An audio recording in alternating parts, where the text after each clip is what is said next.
My name is Isla, and I grew up in a very small house at the edge of the city. My family was never rich, but for me, home was always a place where I thought love existed. I believed no matter how hard life was, my parents would never abandon me. But life has a cruel way of teaching lessons. I was 19 when I learned the truth, that sometimes the people who are supposed to protect you can be the first ones to betray you. It all started one cold evening.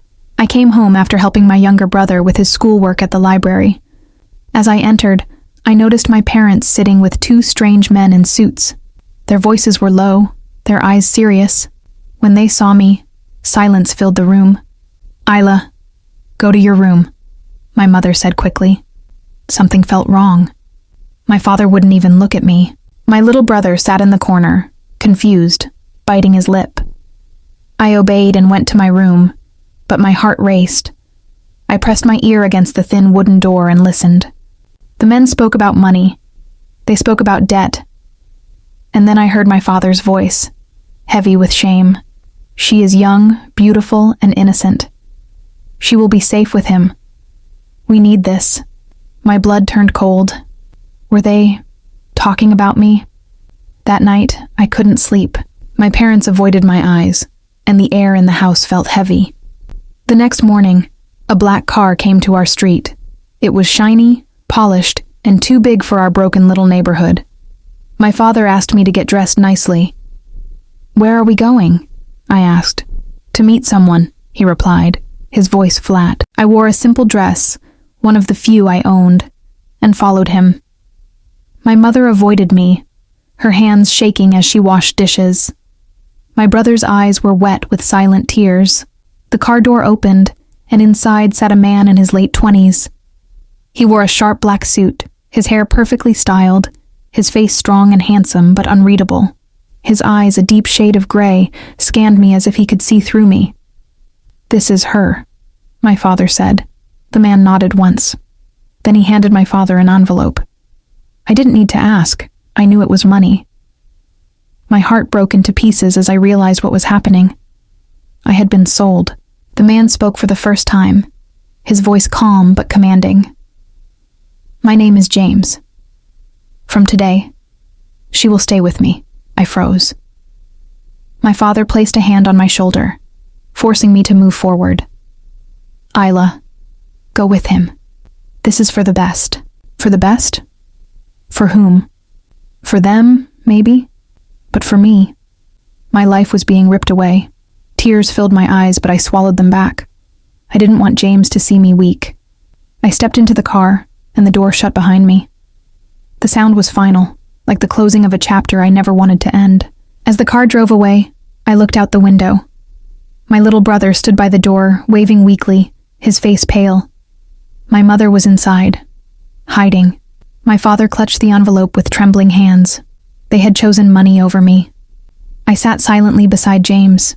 He didn't speak, just stared out of the window with a face that showed no emotion. He looked powerful, cold, and untouchable. Inside me, fear mixed with anger. Who was this man? What did he want from me? And what would my life become now? That was the day my story began. The day a homeless girl betrayed by her own family was handed over to a millionaire. The ride to James's house felt endless. I sat stiffly, my hands gripping the edge of the seat. Every time I glanced at him, he seemed perfectly calm, as though he was used to buying lives like mine. His face gave away nothing, neither kindness nor cruelty. Just silence. Finally, the car pulled up to a massive iron gate. It opened slowly, revealing a long driveway lined with tall trees and trimmed grass that looked more like velvet than real earth. At the end stood a mansion, huge, elegant, and intimidating. Its windows glowed warmly in the evening light, but to me, it felt cold. I had never seen anything like it. My family lived in 2 small rooms. Here, even the garage looked larger than our entire house. James stepped out first, and the driver opened my door. I hesitated, my feet heavy, but James gave me a look that left no room for disobedience. I stepped out and followed him inside. The mansion was breathtaking. Chandeliers hung from the ceiling like glittering stars, and the floor was polished marble that reflected the lights. Paintings of people I didn't know, ancestors perhaps, stared down at me from the walls. Everything smelled of money and power. But I felt out of place. My simple dress, my trembling hands, my anxious heart. They didn't belong here. James turned to me. "This will be your home now." Home? The word stung. A home is where love exists, where family embraces you. This was no home. It was a golden cage. A woman in uniform walked up and bowed slightly. "Good evening, sir." She glanced at me with curiosity but said nothing. James gave her short instructions. "Prepare a room for her. She will stay here." "Yes, sir." I wanted to scream, to say I wasn't a piece of luggage that could be placed in any corner of his mansion. But my voice betrayed me. Fear tied my tongue. The maid led me upstairs to a bedroom. It was larger than the entire floor of my old house. A soft bed with silk sheets, a balcony overlooking the garden, and a closet already filled with expensive clothes. "You'll be comfortable here," the maid said kindly before leaving. Comfortable? I felt like a stranger in my own skin. I sat on the edge of the bed, my heart pounding. The silence of the room pressed against my ears. For hours I sat there, thinking about my family. Did they feel guilty? Did they regret selling me? Or were they celebrating with the money they had received? My chest ached at the thought of my little brother. He was the only one who truly loved me. Night came quickly. I hadn't eaten all day, but I wasn't hungry. My stomach was too full of fear. When the door knocked, I jumped. It was James. "Come down for dinner," he said. I followed him to the dining room, which had a table long enough for 20 people, though only 2 plates were set. The food looked like it belonged in a 5-star hotel. Steak, soup, salads, desserts. I had never seen such richness in my life, but I could hardly eat. My hands shook as I picked at the food. James noticed. "You don't like it?" he asked, his tone calm but slightly curious. "It's fine," I whispered. He studied me for a moment. "You're scared." I froze, unsure of what to say. My eyes burned with tears I didn't want him to see. "I'm not going to hurt you, Isla," James said quietly. "You are here because your family made a choice, but you're safe here. Understand? Safe." The word felt strange. Could I really be safe with a man who had bought me? I nodded, though my heart didn't believe it. Dinner ended in silence. James excused himself, leaving me alone at the giant table. I sat there for a while, staring at the untouched food, wondering what would happen tomorrow. That night, I lay in the softest bed I had ever touched, but sleep refused to come. Every time I closed my eyes, I saw my father taking that envelope, my mother avoiding my gaze, my brother's sad face. Betrayal was louder than any luxury. The next morning I woke up early. I opened the balcony doors and fresh air brushed against my face. The garden below was filled with roses and fountains, a paradise built for someone else's life. I wondered, who really was James? Why had he wanted me? Was I just another possession to him? Something he could display like his expensive cars and mansion? Or was there more to him than the cold mask he wore? The days that followed were quiet. James was busy with work, always on phone calls, always dressed in suits. He rarely spoke to me, but when he did, his voice was steady, polite, never harsh. He didn't demand anything from me, which confused me even more. One evening as I walked through the hall, I saw him sitting in his study. Papers were spread across his desk, but his eyes weren't on them. He was staring at a photo frame, his face unreadable. For a brief moment, I saw something in him, something human. And that was the first time I realized. Maybe James wasn't as cold as he seemed. The first week in James's mansion passed like a dream I didn't belong in. I lived in comfort that most people could only imagine. Silk sheets, expensive meals, clothes from brands I couldn't even pronounce. But inside, I felt empty. I often asked myself, why me? Why did James agree to take me? James was a man of routine. Every morning he left early in his black car, wearing a suit that made him look powerful, untouchable. Every evening he returned with the same calm face, as though nothing in the world could shake him. He never shouted, never threatened me.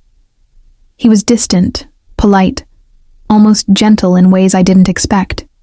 Yet his silence made him a mystery I couldn't understand. One evening I was wandering the long hallways when I stopped near his study. The door was slightly open. Inside, I saw him sitting at his desk, his head resting on his hand. A glass of untouched whiskey sat beside him, and in his other hand, he held a photograph. I leaned closer. The picture showed a young woman with kind eyes and a bright smile. Before I could move, James spoke.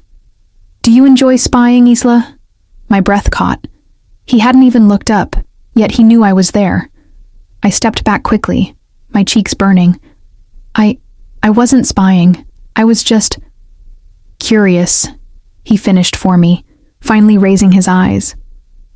There was no anger in his voice, only weariness.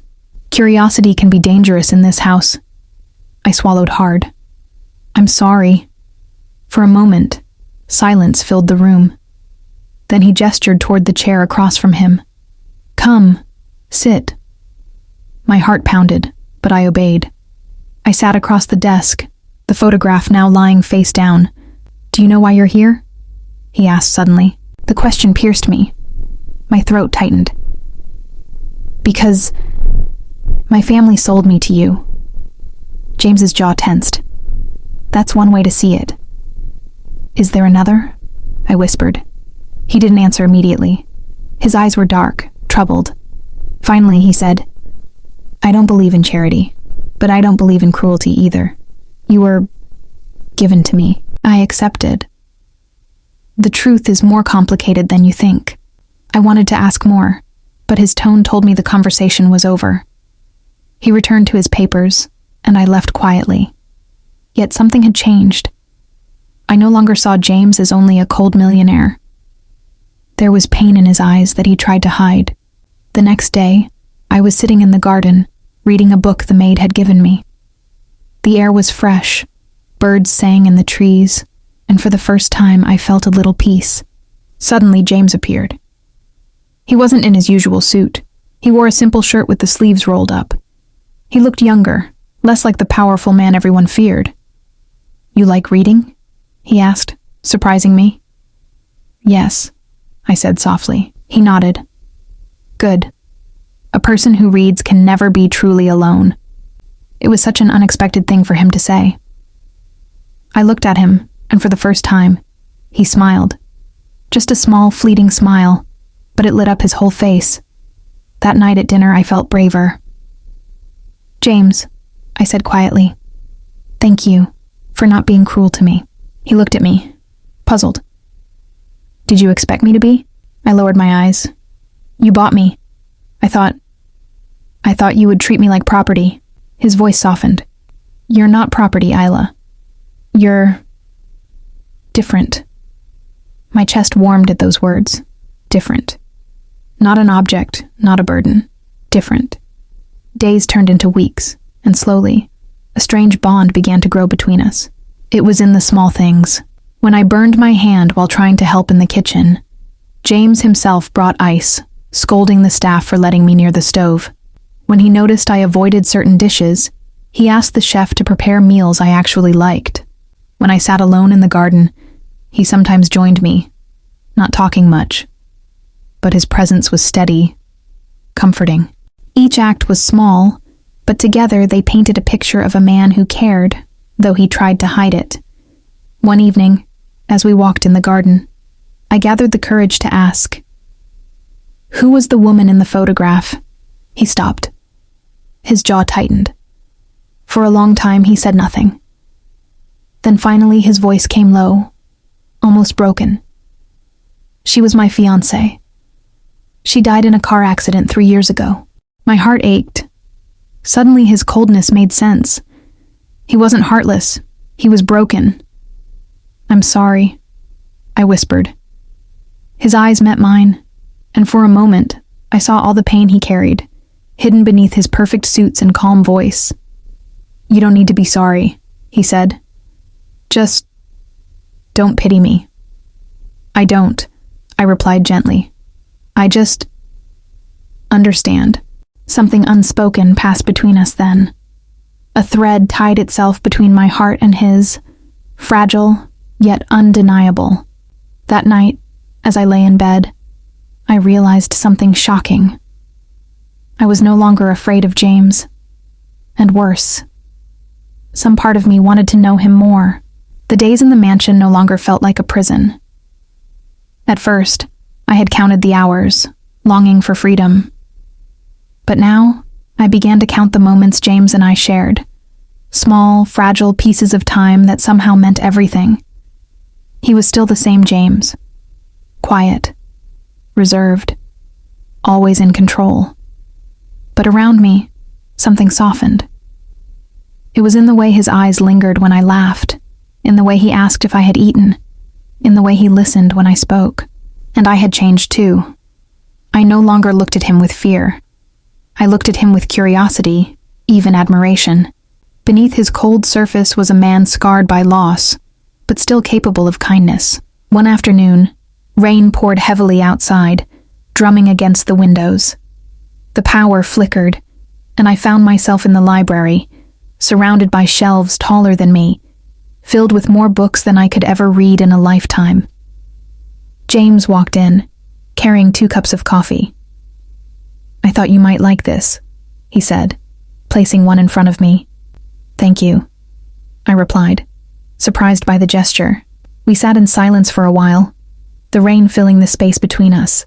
I turned a page in the book I was reading, but I could feel his eyes on me. Finally, I looked up. "What is it?" I asked. He smiled faintly. "You remind me of her sometimes." I froze. "Your fiancé?" He nodded slowly. "Not because you look alike. It's the way you bring warmth into cold spaces." My heart raced. I didn't know what to say, so I lowered my gaze. But inside, something bloomed. A dangerous, beautiful feeling. Later that night, there was a knock on my door. James stood there, looking less like the untouchable millionaire and more like a man searching for something he'd lost long ago. "Walk with me," he said. We went into the garden.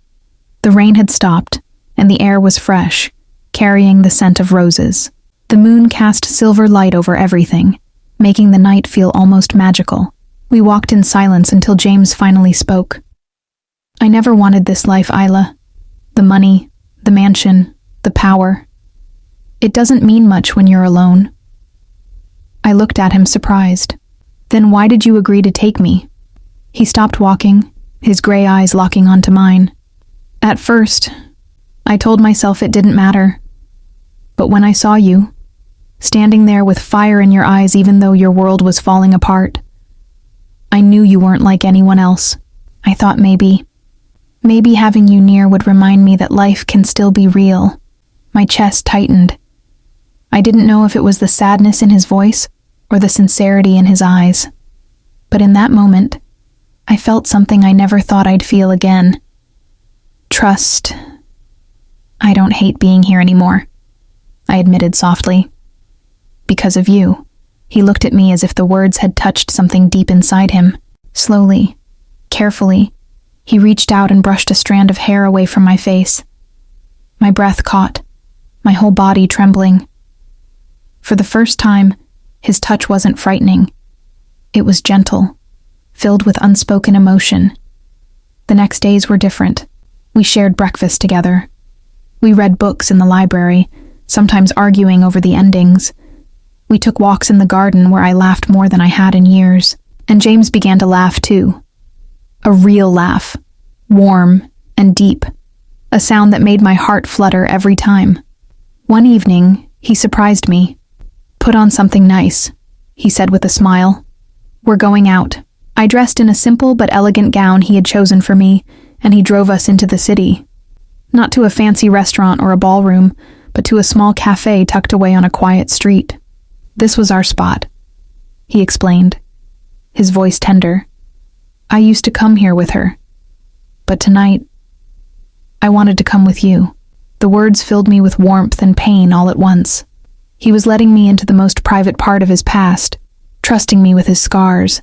We sat in the cafe, sipping hot chocolate, talking about silly things, childhood dreams, books, even embarrassing moments.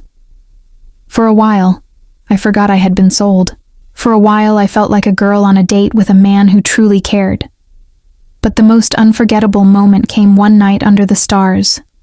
We were sitting on the balcony, the city lights twinkling below us. James poured 2 glasses of wine, though I barely touched mine. Do you ever wish, I asked, that life had turned out differently? He was quiet for a long time.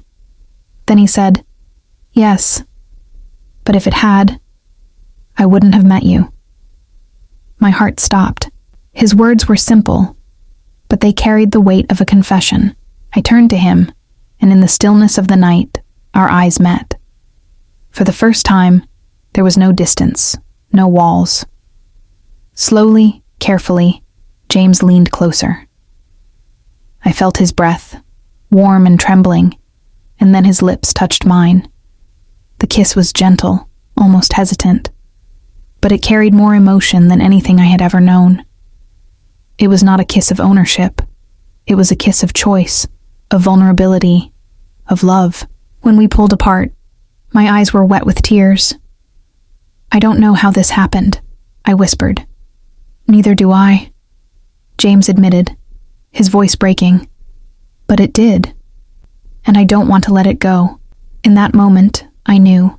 Against all odds, against all the pain and betrayal, love had found its way into my heart, and it had found its way into his too. After that night on the balcony, everything between James and me changed. We no longer avoided our feelings. We no longer pretended to be strangers in the same house.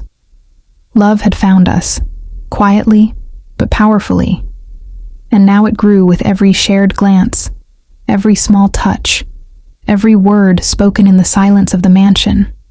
But deep inside, I still carried fear. Was this real? Could a girl who had been betrayed by her own family truly trust again? Could a man broken by loss really love me without turning back to his ghosts? One evening, those questions came crashing down on me. I had gone into the city alone with one of the maids to buy some clothes. As I walked through the crowded streets, I suddenly saw my father across the road. He looked thinner, weaker. But when his eyes met mine, shame flashed across his face. Isla, he whispered when I approached. My heart hardened. Why did you do it? Why did you sell me? He lowered his head. We were drowning in debt. They were going to take the house. I didn't know what else to do. You had a choice. I snapped, my voice breaking. You chose money over your own daughter. Tears filled his eyes. But it was too late. The wound was too deep. I turned away, my chest aching, and walked back toward the car. That night, I cried in my room. James found me there, sitting on the floor, hugging my knees. What happened? He asked, kneeling beside me. I told him everything. About seeing my father. About the betrayal I could never forgive. About the emptiness it left inside me. James was silent for a long time. Then he said something that changed everything. Isla, you don't belong to them anymore. And you don't belong to me either. You belong to yourself. You are free now. His words made me look up. Free? Yes, he said firmly. If you want to leave this house, you can. If you want to start a new life far away from me, I will make sure you have everything you need. You were forced into this, but love should never be forced. It has to be your choice. My breath caught. For the first time, I realized James was giving me something my family never had. A choice. The next days were heavy with thought. I walked in the garden, sat in the library, stared at the stars at night. Could I really leave? Could I walk away from the man who had shown me more kindness than anyone else ever had? And then, one evening, as I watched James standing by the window, his face lit by the fading sunlight, I knew the answer. I walked to him, my heart steady, and said softly, "James, I don't want freedom from you. I want freedom with you." He turned, his eyes searching mine. "Are you sure, Isla?" I nodded. "Yes. When my family sold me, I thought my life was over. But you gave me a reason to live again. I love you, James. Not because I have to, because I choose to." For the first time, I saw him break completely. His eyes filled with tears, his strong body shaking as he pulled me into his arms. "I love you too," he whispered against my hair. "More than I thought I could ever love again." From that day forward, everything changed. I was no longer the homeless girl sold to a millionaire. I was Isla, the woman James loved. Together, we built something real, something no amount of money could ever buy. We traveled. We laughed. We shared quiet mornings and long nights. And though the scars of the past remained, they no longer defined us. One evening, James took me back to the same balcony where our first kiss had happened. The stars shone above us, brighter than ever. He held my hands, his eyes full of devotion. "Isla, will you marry me?" Tears spilled down my cheeks as I whispered, "Yes." And in that moment, I knew I had not been sold. I had been found. Looking back, my story feels like a dream. A girl abandoned by her family, lost and hopeless, found love in the most unexpected place. James taught me that love is not about power or wealth. It is about choice, respect, and trust. I once believed my life had ended the day I was taken from my home. But now I know. It was the day my real life began. Because sometimes, even the most broken beginnings can lead to the most beautiful endings.